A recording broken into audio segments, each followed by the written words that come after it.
So let's take a look at the next section, which is files, directories, and file operations. And as you will see, there are some important differences to, for example, Windows systems, and we will take a look at how this works on Linux. So first, let's start with accounts and groups and so on. So we have our cluster system, and our cluster system, it is shared between many users. Um, we have multiple hundreds of users that gain access to the cluster system, that then have their home folders and their project folders and so on, and to um, implement a permission control. Therefore, other users can't get access to your personal files. We need to differentiate between the users. So there are user accounts and user groups. So user accounts is simply the account that belongs to a certain user, to, for example, to you, that you're using to uh, execute some things on the system, or that files belong to. And user groups are simply sets of users. So with these ones, these permissions can be managed. And internally, the IDs are used. So these nice names are just mapped internally to user IDs and group IDs. And if you're using the ID command, you can get a list of your own user ID, your primary user group, and all the groups that you belong to. And in this case, for the user training user, it belongs to the, for example, the group for uh, our user training courses. But also some other technical groups that are used to give you permissions to certain technical features or services.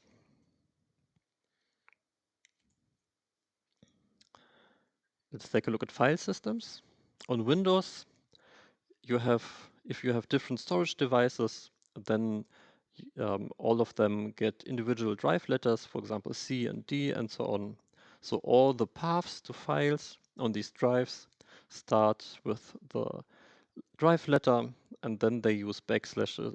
Backslashes are used in the path to differentiate between the segments, and then somewhere there's also your home directories and so on for the users.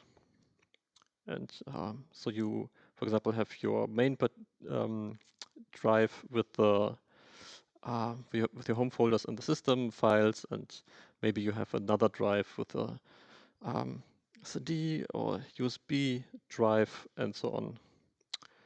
On Linux systems, um, all of these uh, subtrees of different drives are under one complete file tree. It starts with a slash, and all the things um, can be found under this one common file tree. For example, the home folder would then be somewhere under slash home or home user, whatever, on, for example, a local Linux notebook. But also other drives, for example, um, USB drive is then mounted um, somewhere under this complete subtree. So there's a certain standard, the file system hierarchy standard, that describes where should be stored what in the Linux file system. And if you look at what you can find under this, the root of the file system tree, then you will find common folders as bin or media or root or lib and so on, where, for example, then binary files of programs are stored, or the home folders for local accounts are stored, or maybe a folder where all the USB drives are always located when you uh, put them into your system. So this is a common way to structure the files on Linux systems. So it is used by many Linux distributions.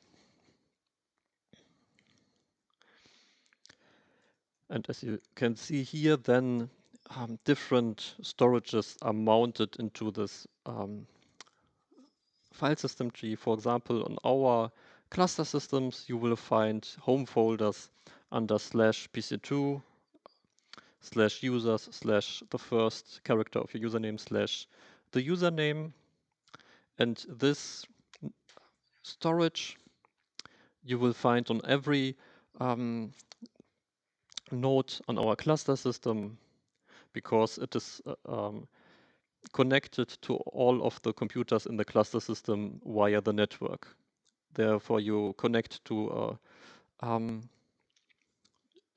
computer, for example, a compute node, a login node, whatever, and you will find your home folder under the same path because it is always connected at the same position in the file system tree, and is actually stored at a storage system and made available over the network to all computers in the cluster. So you always find your home folder on every node in the cluster.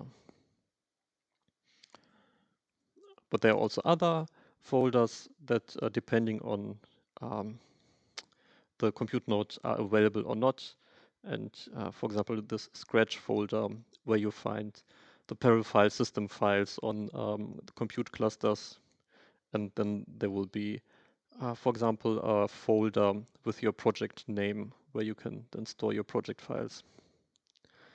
We see then different sources of files can be stored at different places in this common file tree on Linux.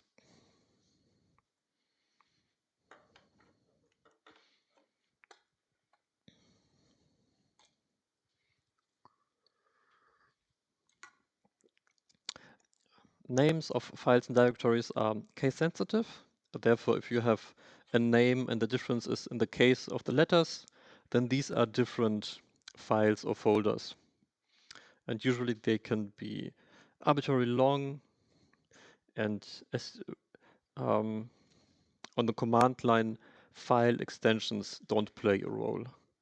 So file extensions are used in graphical user interfaces to distinguish which program to execute when you're clicking on a file. But if you're using the command line, the first thing that you're doing is you specify the command name, and then you specify the file name as an argument. Therefore, you already know which command to execute, and then the command will simply take a look at the file and see if the format is correct. Therefore, the file extension is not that important. You can enter next to arbitrary any characters in file names, but there are some recommendations. As we've seen, spaces are used to delimit arguments for commands. Therefore, you would always need to escape them when you're using them in file names.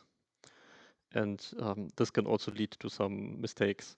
So it's often more convenient to not use spaces in your file names, but for example, use underscores instead. And there are also some other special characters. Maybe there could be a problem with some language, for example, the Umlaute in German, these characters, it could lead to problems. Or these special characters that are interpreted by Bash, it's simply more convenient to not use them in your file names, instead of always having to escape them when you're specifying them on the command line.